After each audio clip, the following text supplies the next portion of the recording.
நம்ம welcome back to dummy comics. நாம் இன்றைக்கி பார்க்க போகிறது பென்டன் அல்டிமேட் ஏலியன்ஸில் ஏகப்பட்ட ஏலியன்ஸ் வந்து நம்ம பார்த்துருக்கோம், ஏகப்பட்ட வில்லன்களும் பார்த்துருக்கோம். அதில் ஒன் ஆஃப் த பெரிய வில்லனாக வந்தது ஆக்ரிகார். இந்த ஆக்ரிகார் சீரீஸில் வந்தோடனே பார்த்தீங்கன்னா ஒரு புதுசாக ஒரு 5 ஏலியன்ஸ் வந்து இன்ட்ரடியூஸ் பண்ணியிருப்பாங்க.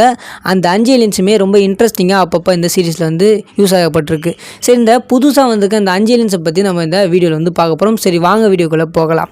ஃபஸ்ட்டு இதில் பார்க்க போகிறது ஆர்மடில்லோ. இது பார்த்திங்கன்னா ஒரு லேண்ட் பேஸ் ஏலியன். அதாவது இது வந்து லேண்ட் மூலமாக வந்து பண்ணக்கூடிய எல்லா விஷயத்தையும் வந்து இந்த ஏலியன் வந்து பண்ணும்.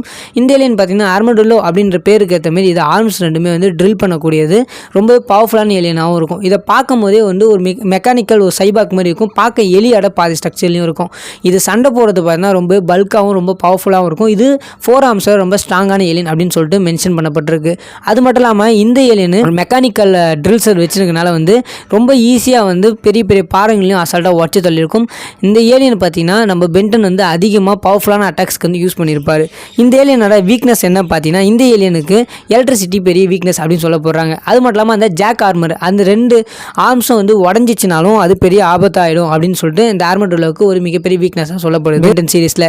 அது மட்டும் இல்லாமல் இந்த ஏலியன் பார்த்தீங்கன்னா லேண்ட் சர்ஃபேஸை பேஸ் பண்ணனால ஆக்ரிகாருக்கு இந்த ஏலியன் ரொம்பவே தேவைப்பட்டிருக்கும். ஓகே, இப்போ அடுத்தது வாட்டர் அசாட். இந்த வாட்டர் அசாட் பார்த்தீங்கன்னா இந்தவும் பார்த்தீங்கன்னா ஒன் ஆஃப் த ஆக்ரிகாரோட ஏலியன் தான். இந்த ஏலியன் பவர் பார்த்தீங்கன்னா வாட்டர் மேனிப்புலேஷன் எல்லாமே இந்த ஏலியன் பண்ணக்கூடியது. இந்த ஏலியனை பார்க்க ரெட் கலர் ஆர்மர் போட்டுன்னு இருக்கும். இந்த ஏலியன் பார்க்க பாதி மனுஷனும் கிராபும் சேர்ந்த மாதிரி இருப்பார் இந்த ஏலியன். இந்த ஏலியன் பார்த்தீங்கன்னா ரொம்ப பவர்ஃபுல்லான ஏலியன் அப்படின்னு சொல்லப்படுது. அது மட்டும் இல்லாமல் இந்த ஏலியனோட வாட்டர் பவர்ஸ் எல்லாமே வந்து ரொம்ப அதிகமாகவும் இருக்கும்னு சொல்லப்படுது. இந்த ஏலியன் பார்த்தீங்கன்னா டெம்பரேச்சர் லெவலை மாற்றக்கூடியமா, வாட்டரில் இருக்க டெம்பரேச்சர் லெவலை அசால்ட்டாக மாற்றும்னு சொல்கிறாங்க. அது மட்டும் இல்லாமல் இந்த ஏலியன் போட்டுன்னு இருக்க ஆர்மர் பார்த்தீங்கன்னா ரொம்ப ஸ்ட்ராங்கானது அப்படின்னு சொல்லப்படுது. இந்த ஆர்மர் வச்சு தான் இந்த ஏலியன் வந்து தண்ணியை வந்து வச்சு சண்டை போடுது. இந்த ஆர்மரை வச்சு அது வந்து தண்ணியை சூடாக்கியும் சண்டை போட முடியும் அப்படின்ட்டு சொல்லப்படுறாங்க. பட் இந்த ஆர்மராலே இந்த ஏலியனுக்கு மிகப்பெரிய ஆபத்து இருக்குது. இந்த ஆர்மர் வந்து சில டைம் கண்ட்ரோல் இல்லாமல் போய் சண்டை போடவே முடியாமல் அளவுக்குலாம் இந்த ஏலியனுக்கு மாறுமா. அது இந்த ஏலியனுக்கு இருக்க மிகப்பெரிய வீக்னஸ்னு சொல்கிறாங்க. இந்த ஏலியனாலே நீச்சல் அடிக்க முடியும், ரொம்ப ஸ்பீடாகவே அடிக்க முடியும். ஏன்னா இது வாட்டர் பேஸ் ஏலியனால இதால் ஈஸியாகவே ஸ்பீடாகவும் நீச்சல் அடிக்க முடியும் பென்டன் சீரீஸில். அதுக்கப்புறமா பார்த்தீங்கன்னா ஆம்பிபியன். இந்த ஆம்பிபியன் ஏலியன் பார்த்தீங்கன்னா பார்க்க ஜெல்லி ஃபிஷ் மாரி இருக்கும். அந்த ஜெல்லி ஃபிஷ் மாரி இருந்தாலும் இது வந்து பறக்கக்கூடிய ஒரு ஏலியன். அது மட்டும் இல்லாமல் இது வாட்டர்லேயும் நல்லாவே ஸ்பீடாக ஸ்விம் பண்ணும். இந்த ஏலியன் பார்த்தீங்கன்னா பறக்கிறது மட்டும் இல்லாமல் இந்த ஏலியனில் வந்து எலக்ட்ரிசிட்டி பவருக்கு இது வந்து ஒரு இம்மோர்டல் அப்படின்ற மாதிரி சொல்கிறாங்க. ஏன்னா ஜெல்லி ஃபிஷ் பார்த்தீங்கன்னா ஒரு இம்மோர்டல்ன்ற மாதிரி இதுவும் ஒரு வகையான இம்மோர்டல் வகையான ஏலியன் தான் அப்படின்ற மாதிரி சொல்லப்படுது. இந்த ஏலியன் பார்த்தீங்கன்னா எலக்ட்ரிசிட்டியை பயங்கரமாக வந்து மேனிபுலேட் பண்ணுமா, தண்ணியிலையும் இதுலேயும் வந்து ரொம்ப ஸ்பீக்கரமாக வந்து எலக்ட்ரிசிட்டியை பண்ணும். எலக்ட்ரிசிட்டியை வச்சு மற்ற எனர்ஜி வச்சும் வந்து ப்ரொடெக்டும் பண்ண முடியும், அதை வச்சு சண்டையும் பண்ண முடியும். ரொம்ப பவர்ஃபுல்லாக எலக்ட்ரிசிட்டி வந்து யூஸ் பண்ணக்கூடியதான் இந்த ஏலியன்.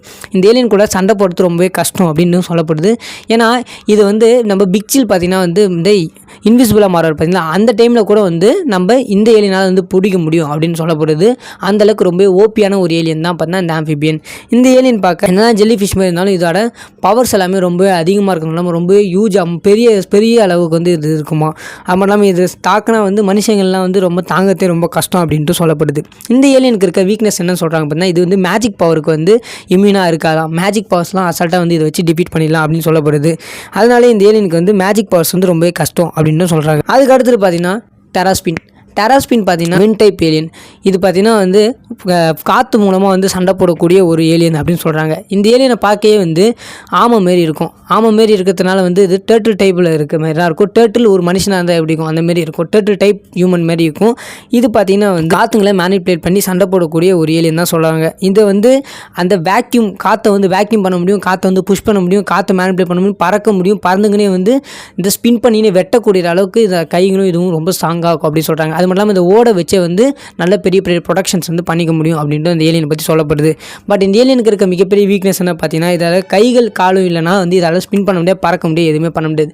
அது மட்டும் இல்லாமல் அது கிட்ட இருக்க பார்த்தீங்கன்னா அந்த ஹோல்ஸ், அந்த நடுவில் இருக்க ஹோல்ஸ் அதையும் வந்து அடைச்சிட்டாங்கன்னா இதால் எதுவுமே பண்ண முடியாது அப்படின்ட்டு சொல்லப்படுது இந்த டெராஸ்பினுக்கு. இந்த டெராஸ்பின் பார்த்தீங்கன்னா ஒன் ஆஃப் த பவர்ஃபுல் ஏலியனாக தான் சொல்லப்படுது. பட் இருந்தாலும் இந்த டெராஸ்பின் ஏலியனை பற்றி இன்னும் ஏகப்பட்ட இன்ஃபர்மேஷன் நமக்கு இன்னும் தெரியப்பட வேண்டும். அடுத்து பார்த்தீங்கன்னா கடைசி லாஸ்ட் ஏலியன் பார்த்தீங்கன்னா என்ஜிஆர். இந்த என்ஜிஆர் பார்த்தீங்கன்னா ஒன் ஆஃப் த மிஸ்டீரியஸான ஒரு ஏலியனாக தான் இருக்குமே ஸ்டார்டிங்கில். பட் இந்த ஏலியனுக்கு பார்த்தீங்கன்னா உள்ளே பார்த்தீங்கன்னா ஒன் ஆஃப் த பவர்ஃபுல்லான ஒரு எனர்ஜி ஹியூமனாய்டு ஏலியன் தான் இருக்கும். இது வந்து பெரிய ஆர்மர் போட்டு ரொம்ப வெயிட்டாகவும் ரொம்ப பல்காகவும் இருக்கும். இதுக்கிட்ட சண்டை போடுறது ரொம்ப கஷ்டமாக இருக்கும். இது வந்து ரேடியோ ஆக்டிவ் பவர்ஸ் வந்து வச்சிருக்க ஒன் ஆஃப் த ஏலியன். அதாவது நம்ம டாக்டர் ஃபாஸ்பரஸ் டிசியில் இருக்க டாக்டர் ஃபாஸ்பரஸ் மாரி வச்சுக்கோங்களேன். ரொம்ப பவர்ஃபுல்லான ஏலியன். இது வந்து எனர்ஜி அப்சர்வ் பண்ணி பெரிய லெவல்லையும் மாற முடியும் அப்படின்னு சொல்லியிருப்பாங்க. இது கூட சண்டை போடுறது ரொம்ப கஷ்டம். இப்போ நம்ம சொன்ன 4 ஏலியன்ஸோட இதுக்கிட்ட தான் சண்டை போடுறது ரொம்ப கஷ்டம். பட் இதோட பவர்ஸ் எந்த அளவுக்கு இருக்கோ அந்த அளவுக்கு வந்து சுற்றி இருக்கவங்களுக்கும் ரொம்ப ஆபத்து கொடுக்குமா அந்த என்ஜிஆர் ஏலியன். அதனாலே இந்த ஏலியன் கிட்ட ஆர்மர் மாரி போட்டிருப்பாங்க. இந்த ஆர்மர் இருக்கனாலே இந்த ஏலியனை வந்து கொஞ்சம் நர்ஃப் பண்ண மாதிரி, அதாவது இந்த ஏலியனால் சண்டை போடுறது ரொம்ப கம்மியாக காட்டியிருப்பாங்க. ரொம்ப பவர்ஸ் யூஸ் பண்ண முடியாமல் காட்டியிருப்பாங்க. பட் இருந்தாலுமே அப்படி இருந்தால் இந்த ஏலியனால் பவர் ரொம்ப அதிகமாகும். ஏன்னா இது வந்து ஈட்டு லாவாவெல்லாம் அழகாக வந்து ப்ரொடியூஸ் பண்ணினே இருக்குமா. ரொம்ப பவர்ஃபுல்லான ஏலியன். நடக்கிற இடம் எல்லாமே வந்து போகும். ரொம்ப வெயிட்லெஸ்ஸாக இருக்கனால அசால்ட்டாக பறக்கும். ஈஸியாக வந்து எல்லா இடத்துலையும் பூந்து போய் சண்டை போட முடியும். எனர்ஜிஸ்லாம் வந்து அழகாக வந்து சாப்பிட்டு வந்து வளர முடியும். இது வந்து பென்டன் சீரிஸில் யுரேனியமே அவ்வளோ சாப்பிட்டு அவ்வளோ பவர்ஃபுல்லாக காட்டியிருப்பாங்க. அந்தளவுக்கு ரொம்ப பவர்ஃபுல்லான ஏலியனாக தான் இருக்குது. அதோட வீக்னஸ் என்ன பார்த்தீங்கன்னா அந்த சூட்டு தான். அந்த சூட்டால் தான் அது வந்து முக்கால்வாசி நேரம் கெட்டு போகுது. அந்த சூட்டால் அதனால் பறக்கக்கூட முடியாத அளவுக்கு வந்து மாறிடும் இந்த ஏலியனுக்கு. ஓகே கைஸ், இந்த வீடியோவில் வந்து நம்ம வந்து அந்த ஆக்ரிகேட் கண்டுபிடிக்கணும்னு நினச்ச அந்த 5 ஏலியன்ஸை பற்றி நம்ம வந்து வீடியோவில் வந்து பேசியிருப்போம். இந்த வீடியோ உங்களுக்கு பிடிச்சிருக்குன்னு நினைக்கிறேன். இந்த 5 ஏலியன்ஸுக்கும் இருக்க மிகப்பெரிய ஒற்றுமை என்ன பார்த்தீங்கன்னா இந்த 5 ஏலியன்ஸுமே ஆண்ட்ரோமெடா கேலக்சிலேருந்து தான் வந்திருக்குமே. அந்த 5 ஏலியன்ஸுமே பார்த்தீங்கன்னா நீர், நிலம், காற்று, ஆகாயம் சொல்லிட்டு இந்த 5 பவர்ஸையும் வச்சிருக்கனால இது ஆக்ரிகாருக்கு தேவைப்பட்டிருக்கும். அதை பற்றி இன்னொரு செப்பரேட்டான வீடியோ பார்க்கலாம். ஓகே கைஸ், இந்த வீடியோ பிடிச்சி மறக்காம லைக், ஷேர், சப்ஸ்கிரைப் பண்ணுங்கள். Tata, bye, see you.